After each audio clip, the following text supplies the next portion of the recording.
Сәуірбек Бағбергенов 1920 жылы 15 сәуірде оңтүстік Қазақстан облысының Созақ ауданында туған. Түркістан жетім балалар үйінде тәрбиеленген. Жастайынан қозы лақ бағып, ауылдың жұпар шашқан мақпал ауасымен, салқын самалымен тыныстап, еңбекпен қатайып өседі. Қаламгердің шығармашылықтарының бірінде қозы лақ бағып жүріп, бір күн сағыз шөптің басына кигізіп, бас киімін даулап келуші. Өзін Шойынбет би атасының орнына қойып, билік айтатын жер бар. Балалық арманы орындалып, Сәуірбек аға елімізге танымал жазушы атанды.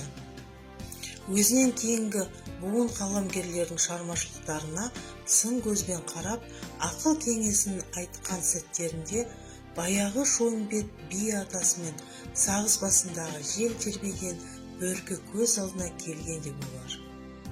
Сәуірбектің атасы аласапыран заманда жауға қарсы қол бастаған батыр кісі болыпты. Ол өз әкесі есімі бүкіл теріскейге танымал Бабкер Бағберген атанған.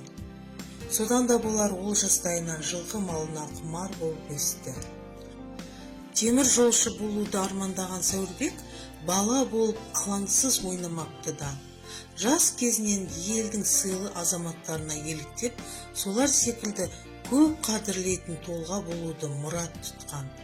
Түркістан қаласындағы балалар үйінде тәрбиеленген дарынды жас алдымен темір жолшылар училищесін, кейіннен педагогикалық училищені бітірген соң Шымкент мұғалімдер институтына оқуға түседі.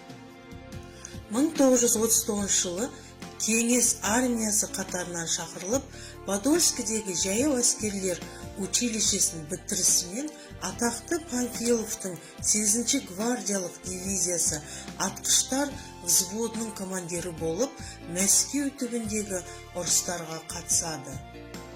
Ұлы Отан соғысына бастан аяқ қатысып, елде жеңіспен оралған соң Республикалық социалистік Қазақстан газетіне әдеби қызметкер болып орналасып, қара шаңырақта журналист, жазушы ретінде таныла басталады. Ұзақ жылдар бойы республикалық газет-журналдарда қызмет атқарып, замандастары жайлы көптеген очерктер жазады. Ел экономикасын дамытуға шығармашылығы арқылы үлкен үлес қосады. Сұрапыл соғысқа бастан аяқ қатысып, елге оралғаннан кейін қолына қалам ұстаған Бағбергенов шығармашылығын майдандас достарының ерлігін жырлаудан бастайды. Бұлай болуы заңды да, өйткені ол атақты Панфилов атындағы 28-ші гвардияшылар дивизиясының атқыштар взводының командирі, байланысшы офицер болды. Қираған қалалар мен ауылдар, перзентінен айырылып аңыраған ана, жетім қалған бала, жесір қалған сүйген жар, халық мойнына түскен соғыс зардаптары майдан даласындағы ажалмен арпалысқан сәттер.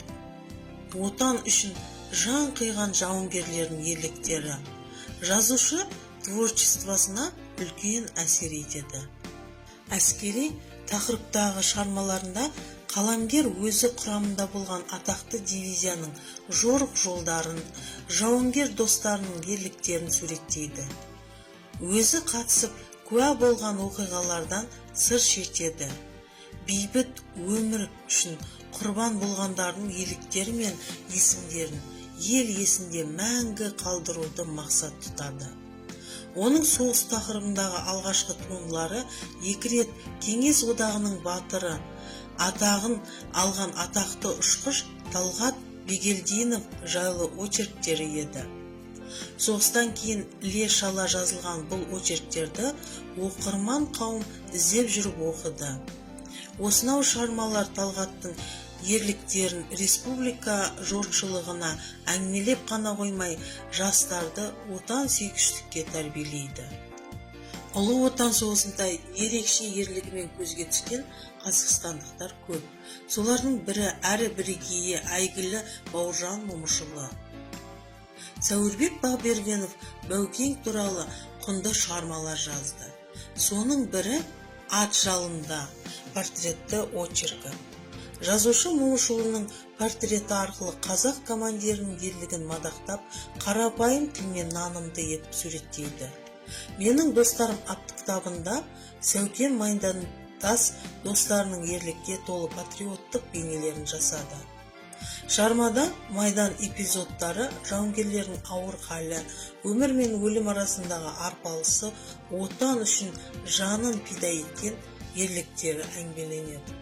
Сәуірбек Бақбергеновтың Дина, Бозторғай повестеріндегі басты кейіпкерлердің бірі атақты күйші Дина Нұрпейісова, бірі халық ақыны, әнші сазгер Кенен Әзірбаев.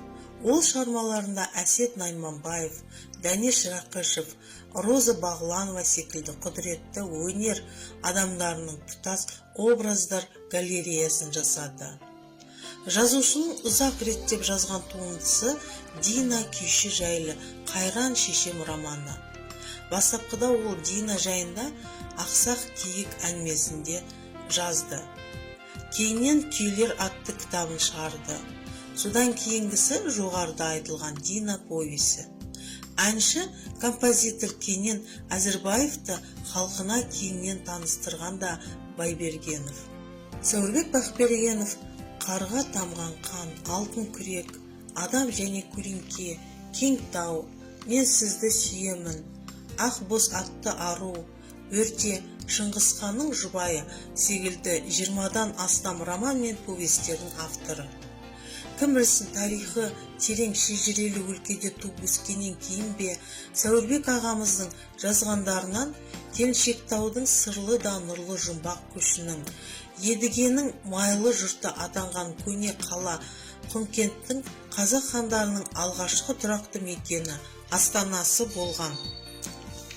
Жазушы шығармалары орыс, беларусь, грузин, армян, қырғыз, өзбек, ұйғыр, татар, эстон тілдеріне аударылды.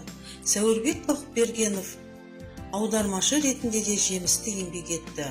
Ол Максим Горькийдің, Короленконың әңгімелері мен ертегілерін төл тілімізде сөйлетті. Сәуірбек Бақбергенов Ұлы Отан соғысындағы ерліктері үшін бірінші дәрежелі Ұлы Отан соғысы орденімен наградталған. Қазақ әдебиетін дамытудағы жетістіктері үшін көптеген медальдар мен 4 мәрте Қазақ жоғарғы кеңесінің құрмет грамотасымен марапатталды. 1996 жылы Қазақстанның халық жазушысы деген құрметті атаққа ие болды.